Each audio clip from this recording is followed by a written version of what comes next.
Hey everybody, Chuck Bear here again from the Lapine Group, and this is part 4 of my talk on the business of blockchains and cryptocurrency. So today we're going to get into what's going on with what I'm referring to as related services. So these are business services companies that are getting into the space, providing essential services for making these solutions work. And the first and most obvious one probably is technical services. So in all these solutions, you need someone to be developing blockchains in many cases, or solutions on top of them, including smart contracts and distributed applications. And these two go very closely together. You know, if you're building on a particular blockchain, that kind of dictates the kind of smart contract code you're building. But this is a big area. This is a new kind of development. It's very different from a lot of the development that's been at the forefront, at least for my career, in terms of developing, user interfaces and client server apps using the web architecture and mobile apps. This is quite different. It's lower level, and the cost of mistakes is very high. So there is a big demand for the skill sets of companies and people that can come in and incredibly develop these smart contracts and distributed apps to make these solutions happen. Connectivity. Everything we've talked about in terms of solutions here, both for cryptocurrency and for blockchains, requires connecting a blockchain to some kind of legacy system. If you're a financial services or whatever firm that you're going to be dealing with bringing in and sending out cryptocurrency, you need to connect to those blockchains. And if you're building a blockchain solution similar to what we talked about for American Express and Walmart, you need to connect your systems to those blockchains to make it happen. So this is going to be a big area for technical services. And again, obviously already is, because none of these solutions that we went through could exist without that connectivity piece. Security and custody solutions. So I've talked a bit about how this whole be your own bank concept is great and a very interesting aspect of cryptocurrency, but it's not something that is easy, and especially for companies, it requires a solution that you can count on is going to enforce the governance structure that you want to have around the use of keys. So I think this is already a big area, and it's going to grow in terms of it's a unique need when you're operating with a blockchain. Blockchain analytics. So this is already a space where companies are operating, and there are some new players that are entirely focused on this, some old players that are adding this to portfolio of services. But a lot of what's been done so far with blockchain analytics is about trying to track down crime, basically. So, you're looking at the Bitcoin blockchain and trying to trace transactions. That will continue. And I think also, though, we're going to move to starting to look at blockchains for what it tells us about behavior on the blockchain and use of a certain currency or digital asset. So this is something that's already happening, and I think it's going to become more and more important over time. And finally, testing and auditing both code and hardware. So testing has been a part of software development for as long as I've been doing it, and I think as long as the concept of formal software development lifecycle has existed. But what's a bit different in this space is you can't just test that something does what it says it's supposed to do. There's probably also this need to go in and actually look at the code, because you need to know 100% that there's nothing malicious in there or incorrect that might cause you to actually lose or destroy cryptocurrency or digital assets when it goes live in production. And I think another interesting aspect of this also is that we talked a bit about the consumer-focused hardware wallets, the Trezor and the Ledger, that it's using hardware to provide a simple solution for consumers to protect their private keys and use cryptocurrency, but you are entirely counting on the fact that that device does what it says it's going to do. So there may come this need to be able to audit hardware and actually buy samples, pick them apart, and look at it. So I think that's just starting. Definitely the code auditing is a real thing with any kind of distributed app. I think the hardware auditing is coming, and this is going to be a big area for providing technical services to the space. Legal services.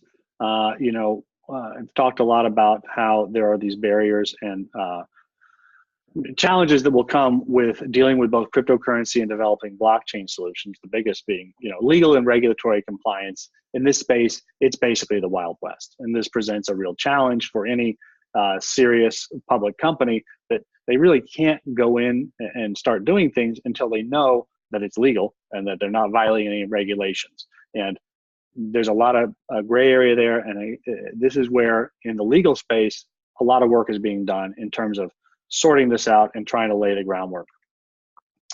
Accounting and tax treatment, very related, and another big area in the legal field. Again, a public company cannot start dealing with these things unless they are sure that they can account for it in the way that's going to be accepted. So that's an element. And to the degree that this has already been worked out, it's been worked out in a way that's fairly complicated. For instance, cryptocurrency in the US is treated as property, which is different than the treatment of currency. And it means that every time cryptocurrency changes hands, there's potentially a taxable event. In fact, not potentially, that pretty much is going to be a taxable event when you're doing business with cryptocurrency under current regulation. So this is a big area already. And it's something that's sorting it out, and something that's really happening in the space. Smart contract operating agreements. So the solutions we've talked about, especially the Walmart and American Express, solutions like that are B2B arrangements, where the smart contracts are controlling what happens on a day-to-day basis, but they are not legally recognized contracts. So I would speculate that with every smart contract, or with every arrangement, there is a legal agreement that goes along with it that defines that relationship and makes it into something that is legally recognized. Dispute resolution and contingency arrangements. Likewise, in those solutions, in the press releases, nobody likes to talk about what happens if things go wrong, but I can almost assure you that any major public company is not going to take off on one of these projects without having defined, okay, if something goes wrong, and it's something that can't be settled in the context of the smart contracts and the blockchain, what do we do, right? There needs to be an agreement in place for that. And if we're on this thing and, hey, it just doesn't do what we expected to do, it's not working for us, there needs to be a plan for how you get out. And so defining those dispute resolution processes, contingency arrangements, is another big activity area in the legal field. And business formation and capitalization. So anytime you have a new space and a new industry growing, you've got a lot of startups, and there's a need for legal services to capitalize those businesses and grow them. And also, we've talked a bit about throwing a wrench into that work. We now have new potential ways to capitalize, like the tokens that represent pre-sales of a product or service, that also need to be accounted for legally and done in a way that, again, dodging regulations is not a good use of this technology, and not a sustainable one. You want to be doing something that is legally justified, and gets where you want to go in terms of starting a new company. And finally, business services. So close to my heart, this is what we do at Lapine Group. And this is really about, you can have your current technology, and when you're thinking about these, you're trying to move from a current technology to a new technology, or maybe you're trying to build something new based on that new technology that wasn't possible before. But in doing that and thinking about having a business and a product or service, you generally have also process along with that, right? So how do you deliver this? Current process is going to be based on current technology. You need process design and optimization to think about, how do I do this based on the new technology and really take full advantage of what it offers? You've got the way you're structured. Your company's organized around this way of operating and this way of control. You may need to think about org design and your governance to see about how can we now maybe shrink, maybe be more efficient, now that we're operating with this new technology. Likewise, user experience. You've got some way that you're asking your customers or clients to do things now, and with this new technology, that might be different. So how do you think about the interface, the experience design? How do you create something that's compelling and motivates them to make the change rather than making it painful? And finally, brand and products, right? The way you market yourself and the way you package your products and services might need to change. You know, you may need to rethink your marketing strategy in terms of this change to really accent what you've done in changing from the old way, right, of operating, you know, this whole business system to this new one, right? So that's a big part of what we do. Thinking of this old way as a system together, and what does the new way need to look like as a whole business system, and also how do you get from here to there? We do a lot of work in change management where we're looking at this package and like all these things need to change. Who needs to know what and when? How we're going to progress over time, and just plain old project management. Once you have that plan in place, just managing it and dealing with the issues and problems that will come up along the way.